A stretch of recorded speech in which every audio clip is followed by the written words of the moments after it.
Hey, what's going on, friends? My podcast every day is broken up into two parts on the free platform. The first part, Act 1, is right now. When it's all done, go right on over to Act 2 to get the second half of the podcast. Thank you so much for checking out my show. Hello, once again, everyone, and welcome into the Eric Zane Show podcast, daily show. I discuss news, nonsense, and my personal adventures from right here in the Impact Power Sports Studio, Impact Power Sports. Online at impactpowersportsmi.com. Great place to go to pick up an ATV, UTV, hang on here, e-bike, motorcycle, snowmobile, lawnmower, you know, all that stuff. This is the type of stuff that, like, when you're coming back from up north, northern Michigan, you're coming back, or maybe you live in Pennsylvania or Texas, or I don't care where, but you're going to see a guy who's pulling a side-by-side, and it's covered in mud. That's the type of stuff you get at Impact Power Sports. Does that not look awesome and fun? Because what they'll do is they'll go and they'll take it to whatever their spot is, and then they'll drive it through mud. And, you know, just kick ass. How great is that? And then they get it home, and it's on the trailer, and then they don't even take it off of the trailer because their wives are like, don't even remove it from the trailer while it's in the driveway. Just take it directly to, like, the power wash place, into, like, the bay there. Just, that's how you do that, and you keep your lady happy. This is all very sexist, I know, but come on. Excuse me. All right, so welcome in. So glad you are here. Again, that's impactpowersportsmi.com. They have sponsored me for quite some time, and they just signed up for more marketing, and that makes me happy. If you or someone you know has a business, reach out to me, Eric at ericzaneshow.com, and I'll tell them about how I can put butts in the seats at their business. I've been doing it for almost 7 years now, the same way, and it's worked flawlessly. So thank you. Welcome in. This is there's a lot of ground to cover, and this is also a Monday where, you know, I do the first half of the show, and then I have the radio station staff meeting. So I'll, break away for the staff meeting, and then I'll come back and finish up this show. But in this first half of the show, there's only a few things that I want to talk about. And I'm actually pretty happy because it's not related to, like, the news or anything going on. I mean, I always talk about news, and I don't mind talking about the news. I always enjoy talking about the news. But my favorite shows or segments on the show are ones like what we're about to get into right here. And that is because, like I've told you many times, as I said at the start of the show, a daily show where I talk news, nonsense, and my personal adventures. And this definitely qualifies as a personal adventure. And it has to do with the title of this show. EZ Extended Family Teamwork for Meathead and JoAnn. So, a little bit of background. Sweet JoAnn had fallen at her residence and hurt herself. Okay, now JoAnn will be 90. Dad is 91. He'll be 92 in March. In case you don't know, Dad has dementia, and it is affecting, it affects everything. So, and quite a ways down that road. Let's just say that. So, JoAnn is a primary caregiver. So, if she's on the mend, that makes things difficult for her to be able to do the things that she does. Now, I'm telling you, this scenario is it's remarkable how this all unfolded, because it's just really something that if I sit there and think about it long enough, like, God, it's just kind of all fallen into place and really remarkable. So JoAnn, other than physical limitations from age, it's like you're talking to a 40-year-old woman.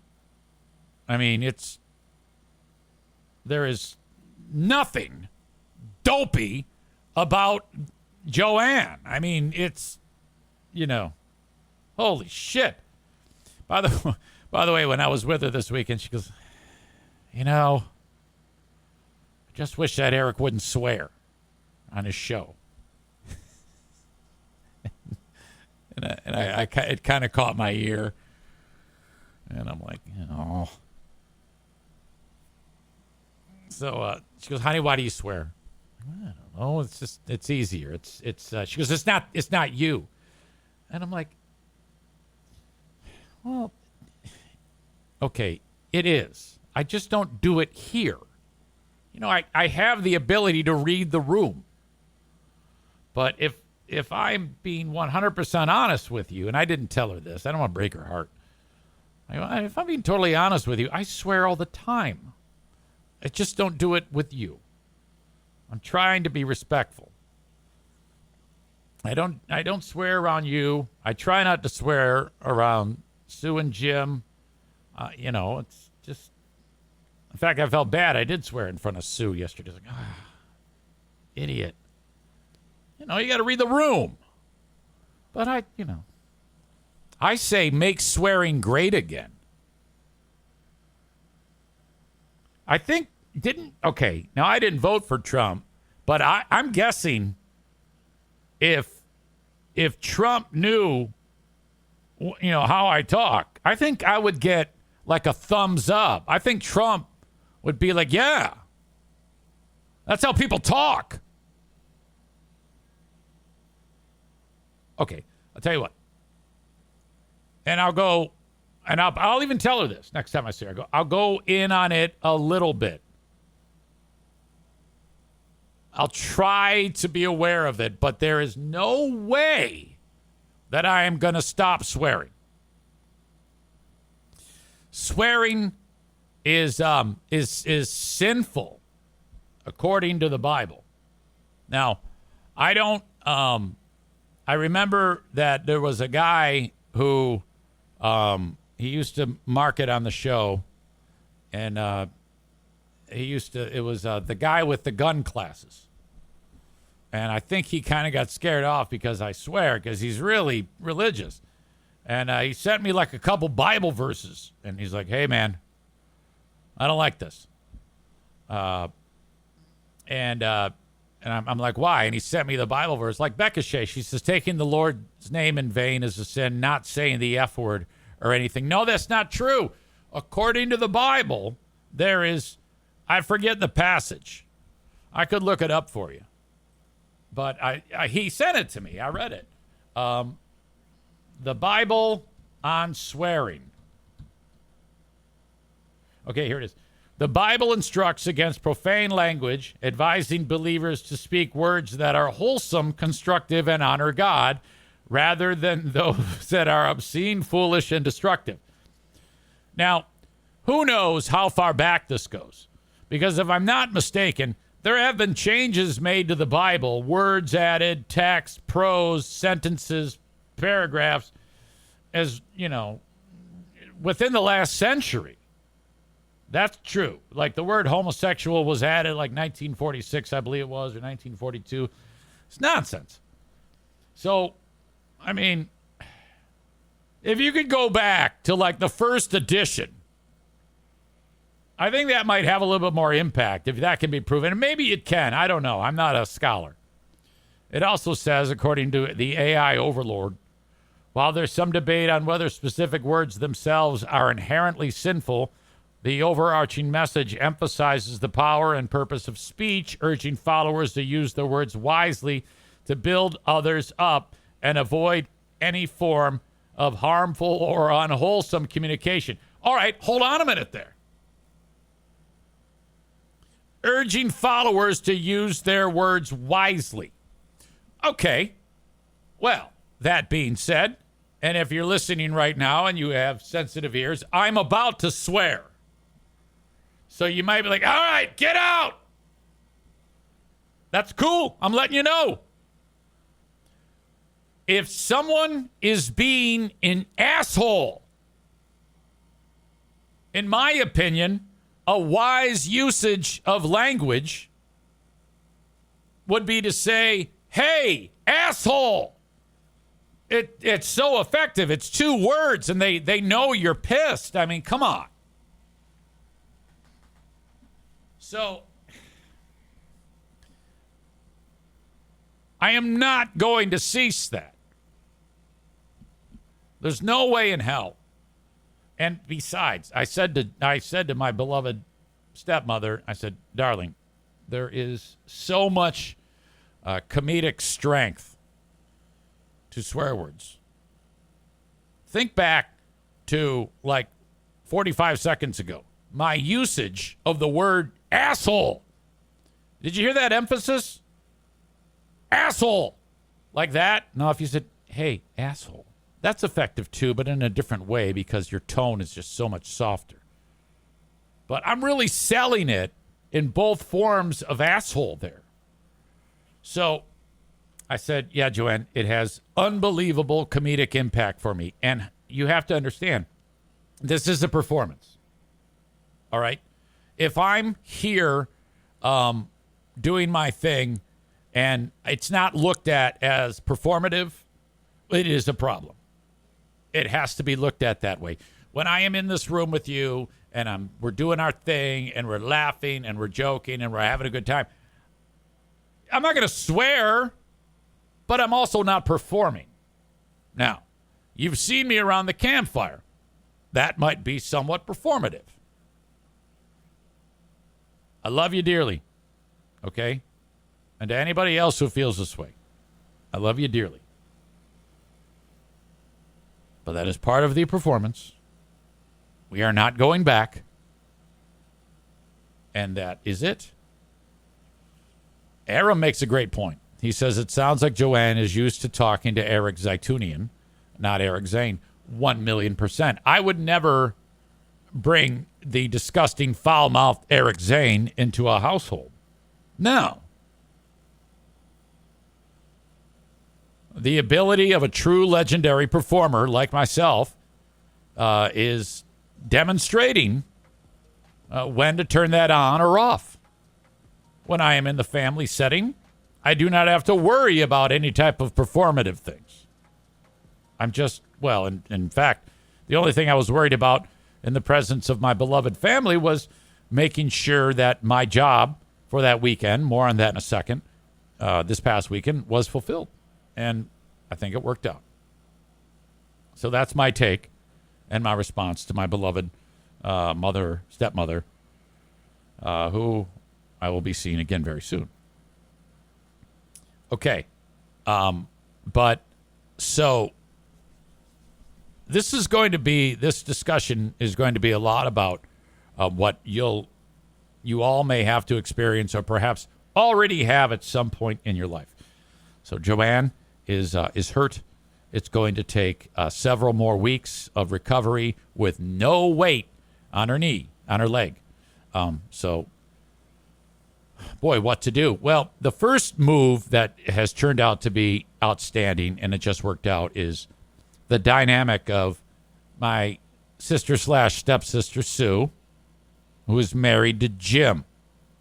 I've gone over this, and I always kind of slow down when I tell these parts so that you can get who these players are in my scenarios, so you know who's who. And they have been mentioned on this show quite a bit, in fact. But so that Sue is JoAnn's daughter. Jim is Sue's husband. They live in a portion of Michigan on a lake. It's beautiful. Fantastic residence. As the years went on, Jim's beloved mother, Mama Marquis, in her late years, probably like the last 10, 15 years of her life, they had the opportunity to buy the house right next door to Jim and Sue, right on this lake. Bought this house. How great is that? So, yeah, she had her own space. Son's right next door. Sue's right next door. Lo and behold, fortunately, in the past year, Mama Marquis passed. Jim and Sue have the 2 homes now. They don't know what they're going to do with the second home right now. At some point, who knows? But right now, all this happens. So, what an unbelievable scenario. You then uproot Dad and JoAnn and get them into this house. there is a little bit of a learning curve for everybody involved. And you're talking about constant care. Now, I had known that as the last few weeks have gone, that obviously it's going to be a lot of time where Sue and Jim, who amazingly, Jim just retired. What the hell? I mean, that's incredible. It's the opportunities for all these cosmic things, dare I say biblical things, to come together is truly fantastic. But you got to understand that's a huge undertaking. And also my middle stepsister slash sister, Elizabeth, she has been driving over from, I don't know how far away that is, 30 miles away from her residence, and she has her own family, including a daughter who is special needs. That would be Sophia. I've mentioned Sophia many times, too, on the show. My youngest sister slash stepsister, she flies in from California, and she has been there for the past couple of weeks, 2-3 weeks. So the ladies and Jim have been doing the lion's share of the heavy lifting. And so Pooh Bear and I are like, well, we got to get over there. You know? And Charity Scam Mike, that is Elizabeth's husband, had been reaching out to me, said, you got to get over there. You got to pull a shift. I go, you're right. I know. I am. And that's all he said to me. He didn't say anything more than that. And Pooh Bear and I are like, okay, let's go over there. Now, we had no idea about the level of care that is going on there because, I mean, they're all busy doing it. Tophus says you deleted a message. Yeah, it was one of those bots trying to get me to buy listeners or viewers. And so Pooh Bear and I drive over there, and upon walking in, we realized that, okay, there's a lot of focus that is needed to take care of not only JoAnn, but more so for my father, because being that he is not at his residence, it's kind of had an effect on him. His very fragile mind with dementia. It almost like exacerbated or increased his anxiety, and which has a negative effect on virtually every one of his functions as a 92-year-old man in March. So we're just kind of taking it all in. Elizabeth is still there. Sue is still there. Obviously, she lives right next door. Jim is still there. And we're slowly but surely learning in a short period of time the steps necessary basically to give these people a break. And, you know, I mean, we all got to do some part in this. We're kind of all realizing it. Pooh Bear and I are just realizing it's like, oh, my gosh. And then it was at that realization that Pooh Bear and I, without speaking, were like, we have to be here more. Not only to, you know, you want to be an assistant, and but to give these people some time away. You know, spread the load a little bit. And I regretfully, I didn't even, like, we're there for this. We got there Saturday. We're going to stay till Sunday. So this is about a 28-hour trip. But during that time, we figured out the lay of the land and how this all works. So Pooh Bear and I are figuring out our spots. Like, if we were there for extended time, what would we do? How would we do it? And then, so Elizabeth leaves, thank God, because she had been really kind of stressed out. And Sue and Jim are able to go do some things with their church. I'm there with JoAnn, and Pooh Bear's with JoAnn and Dad. We're all there together. And now they started talking about, amongst the group about who's going to do what. How are we going to, because it's literally day to day, who's covering what. So they're kind of getting their ducks in a row. And at this time, Pooh Bear and I had planned on going up north next weekend. And then we were using a Vulcan mind trick. And I thought to myself, we're not going up north. We're coming back here. And so that's the connection. We've been together for 40 years almost. You have that ability to read minds. So we're thinking the same thing. And I just go, hey, how about you just add us next Friday? Or actually, I'll be here. We'll divide and conquer because Pooh Bear can watch the dogs because that's $75 a day. And I'll come here Friday and I'll leave Sunday evening. How's that? You'll do that? Yeah, of course. Okay, great.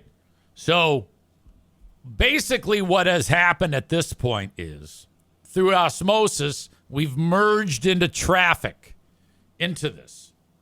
All right, now we're up to speed.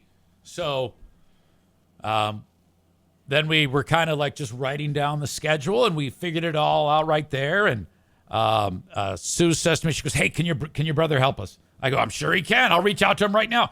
Jim, he says, yeah, of course. So, boom. Jim and Sandy are coming, and it's all like this.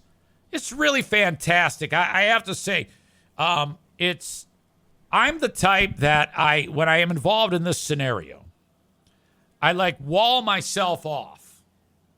And I'm approaching this almost like athletics. Like a game plan.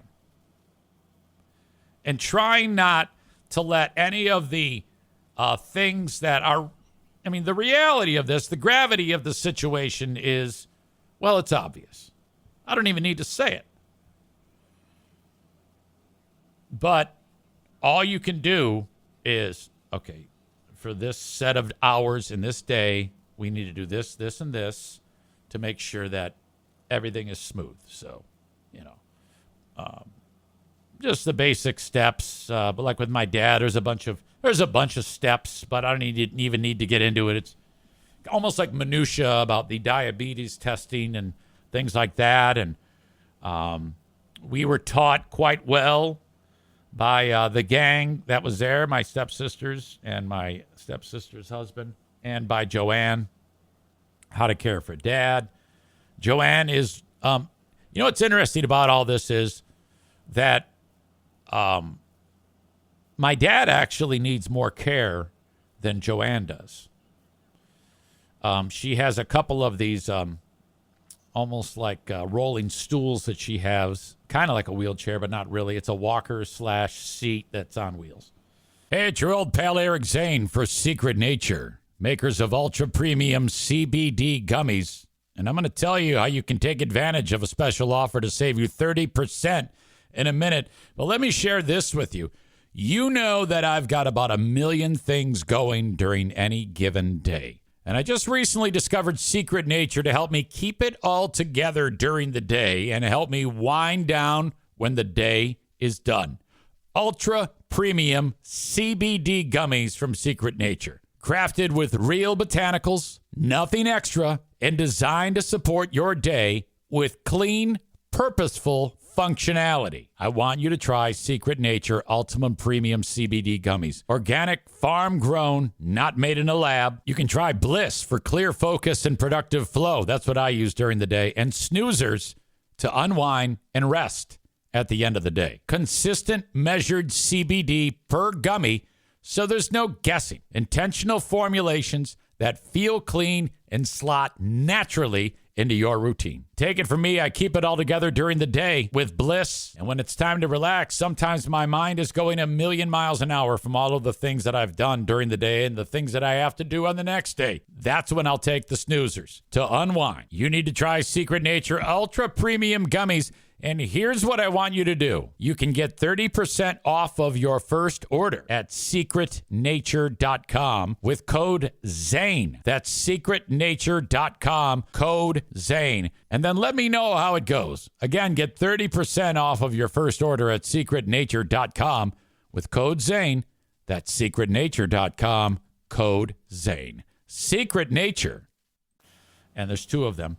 And it's an involved process, but she can transport herself. She just uses one leg to push it. I mean, JoAnn is not one that will be waited on.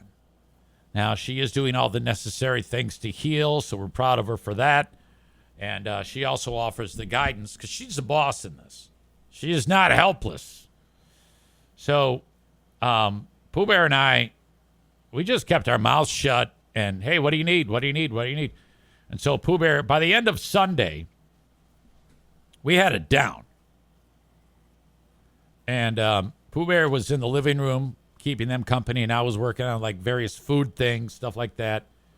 So, you know what? I look at this weekend, and I left that group energized. And no bullshit.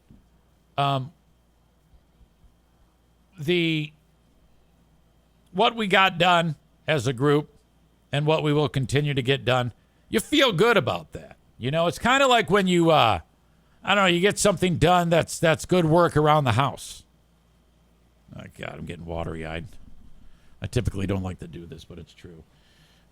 Just when I said I wall myself off, but it worked out really great. I'm proud of all these people. It was fantastic. And it's good to be part of this group, too. Audience members are asking about extended family. Like the name Push Up Paul comes up. No, wrong family.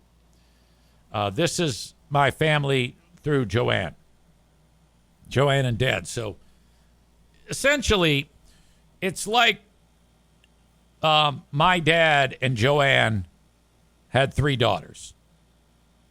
Just picture that. JoAnn had 3 daughters when the relationship began, and so they became my stepsisters.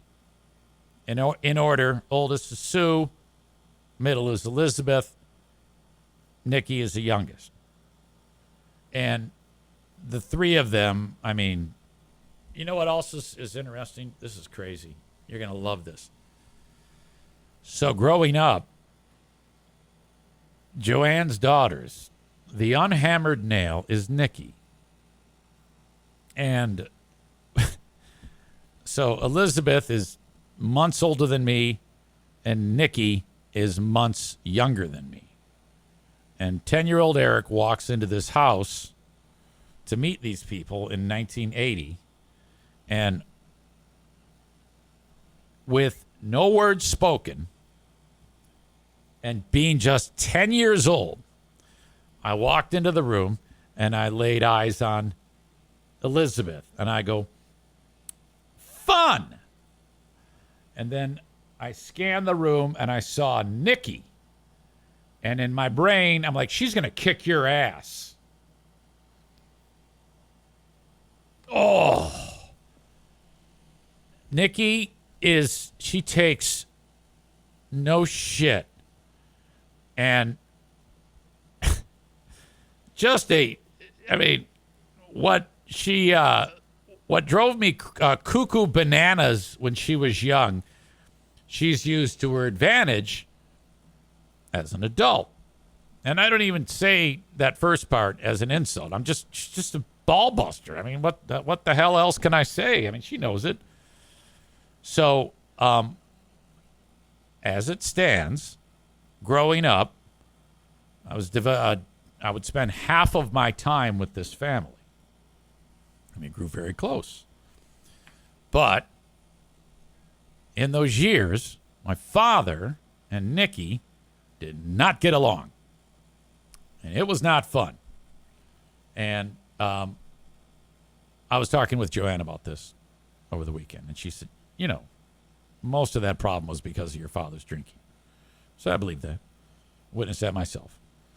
She goes, so I said to him, look, you either quit drinking or we're going to have or that's it. I can't have you treating my daughter this way. You better quit drinking. So I quit drinking, thank God. But, it was ugly. Well, people grow up, and so now Nikki is back here. And so from what I understand, according to all eyewitness accounts, she was spectacular in leading the charge of assisting my father and my stepmother. I mean, just a bang-up job, like head and shoulders. It was almost like she's been doing this all her life. It was fantastic from what I was told. So, and this is going to make me cry too. My father, he was describing to her, first of all, he says to Elizabeth and Nikki at one point, he says, "You two are doing such a good job. I am going to talk to your boss and get you a raise." Now, 10 minutes earlier, he was using their names, but that's dementia. But he just fell in love with her. He just fell in love with her. So we all found that to be just remarkable. It's really incredible. God, I sound like free beer now.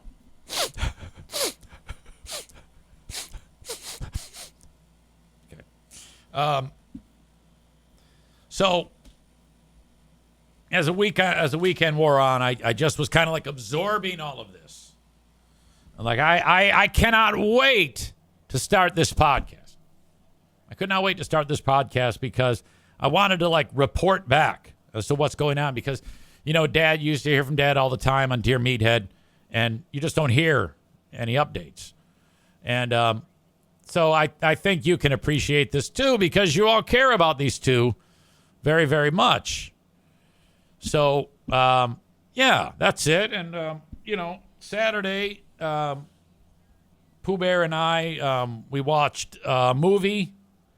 And I, by the way, one of you suggested that we watch The Guns of Navarone, because I was telling you that, according to Sue, for some reason, he kept quoting that. He'd say, The Guns of Navarone, which is a film in this, 1971 maybe, with Gregory Peck and Anthony Quinn. And when he said, you got to watch it with him. So I did look on, they have Amazon Prime Video there. And you can get it. So next weekend, we're going to watch The Guns of Navarone. My gosh. I just want to, because he probably does not remember that he's been saying that.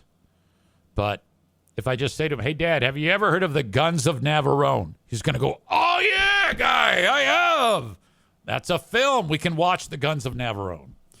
So on Friday, we watched On Golden Pond. Have you ever seen On Golden Pond? My gosh, this is an unbelievable. I remember I was 11 when I saw it, because it came. Wait a minute. No, I was 10 when I saw it. It came out in 1980. So this is Henry Fonda's last movie, for God's sake. Show some respect. Some of the biggest names in film are in this movie. And it's perfect because Henry Fonda plays an aging father, retired, and he's starting to lose his mind. All-star cast. Henry Fonda, Katharine Hepburn, Jane Fonda, Dabney Coleman. And the kid that played Dabney Coleman's son, I forget his name. He was a heartthrob with all the young teenagers at that time. He's an old man now. Let me just say this.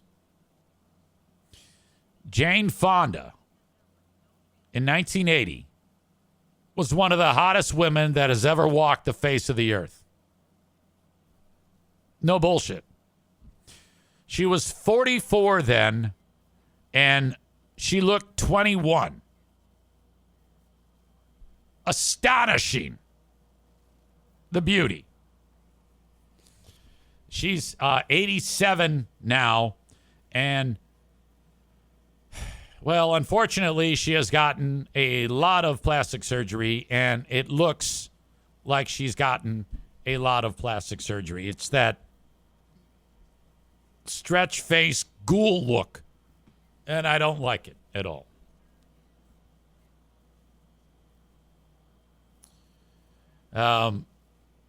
Anyway, great movie. Only in 110 minutes, and we loved it. We had a good time watching that. And then it was off to bed. I'll spare you any of the other details. I don't want it to be just every minute of the waking moment, but I honestly, I left there. I was like, we feel good. We feel good about this. They're in the best hands possible. And now all I want to do now is get back. I just want to get back there. Not only to give the folks that are there a break, but just to hang out. I think it's important to keep in mind, at least from my perspective. For me, it might be different for you. I don't know. This is just about my perspective. The realization of this need has, it really puts into perspective what is truly important. Truly important. Holy cow. JoAnn and Dad, they even on Sunday put on like a preacher. I forget his name. I don't know his name. But he was really good. He was it was evangelizing, and they were, I tell you what, they were watching that with rapt attention. That was great. Whew.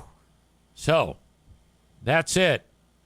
If you have any questions about this, I'd love to engage you with that. Aram says, "Did you go canoeing on the lake?" No, but we did go on a boat ride. Mama Marquis purchased a pontoon at some point, which is there, ready to go. And we all headed over to the boat and took a boat ride. It was spectacular. Okay. So I think I've covered that. And if any of the family is watching this, I'm so glad to have spent the time with you guys. You were just great. This is a little Eric Zaitunian getting into this podcast, which generally means boredom, but not today. Tofa says, "This sounds like the best possible scenario considering the situation. It's great that you have a support system like all of you guys." Yeah. This is why you have kids. Think about this. For all you smart asses that are sitting there at whatever age you are with no kids, what do you think of that? How you like them apples? What are you going to do, dick face? I don't want to have kids because I want to travel and be a selfish fuck. Oh, no, kids suck. They shit and pee. Oh, my God. No way. Nothing's coming out of my vagina because I'm an asshole. Uh-huh. Yeah. Yeah, you're getting a little, maybe you should add a kid, dick. Oh, this is going to be awesome. That's why I try to preach to my kids. I go, look. By the way, this is full on Eric Zane. JoAnn's going to hate this, but it doesn't matter. We're cooking now. This is why I say, have kids. You can't just expect the world. You know what's going to happen to you if you're kidless? Oh, yeah, but my husband will take care of me. Yeah, what if he croaks? Then what? And then you're going, you can't do anything because your mind's lost. And then the state, you're going to be a ward of the state. They're going to lock you up in some place that looks like a castle and put you in a straitjacket and feed you sawdust, dick. Good God. Why did you do that to yourself? It's an investment policy. It's life insurance. Think about all the things you're missing out on. Tophus says I couldn't have kids. Pfft, whatever. You could go get one. This is why you go to nations like Turkey and adopt. Get some of those Russian kids that are rocking back and forth in an orphanage. All right. So for all of you dicks who don't have kids, you're foolish. Go get some kids, like right now. Capture them. Steal them off the street. Brainwash them. Do what you have to do. Tophus says, my wife tried IVF multiple times, then we got divorced. Yeah, it's not meant to be. Okay, this is what you need to do. You need to, win the lottery and then hire some people to take care of you. That is your only option. Kabubi says, Rich says, what about the parents with deadbeat kids? Yeah, I know. It doesn't work for everybody. You have loser kids who might just say, screw you, and put you in a home. And that is top-notch, grade A bullshit. The good news is, for JoAnn and my dad, they raised sensible kids. There's a lot of kids to shoulder the load. Okay? And because of that, I mean, honestly, if you look back on your life and your kids and you're thinking to yourself on your deathbed, I just hope I lived a good life, and you're being taken care of by your children, you have lived a good life.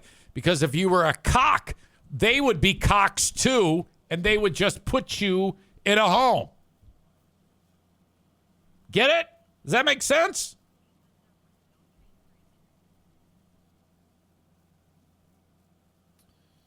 There you go. Bread Bull Brain Chris says it's time to adopt some Ukrainian kids. Maureen says some people definitely should not reproduce. Molly says, or the entitled parents. I don't know what that means. Are you saying, that it's the parents' fault? Well, yeah, if they do a bad job raising the kids, that's why you got to do a good job. Stevie says, she writes, Jesus, she doesn't want to live with me, for fuck's sake. Look, all I know is this. If the parent is in trouble, at some point you have to put your foot down and take care of these people. It's an obligation. You have to.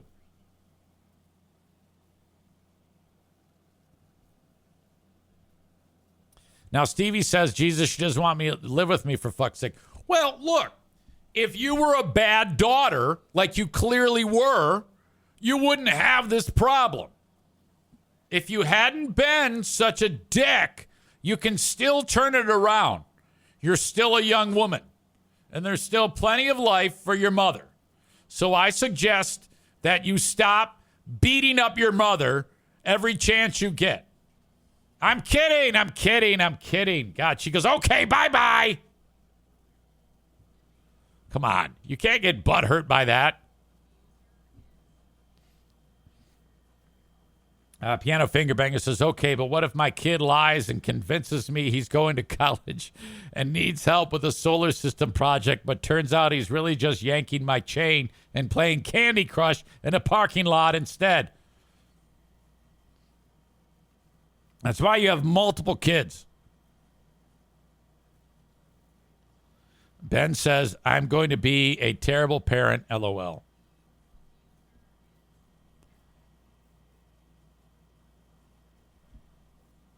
Chris says, making babies, not Candy Crush.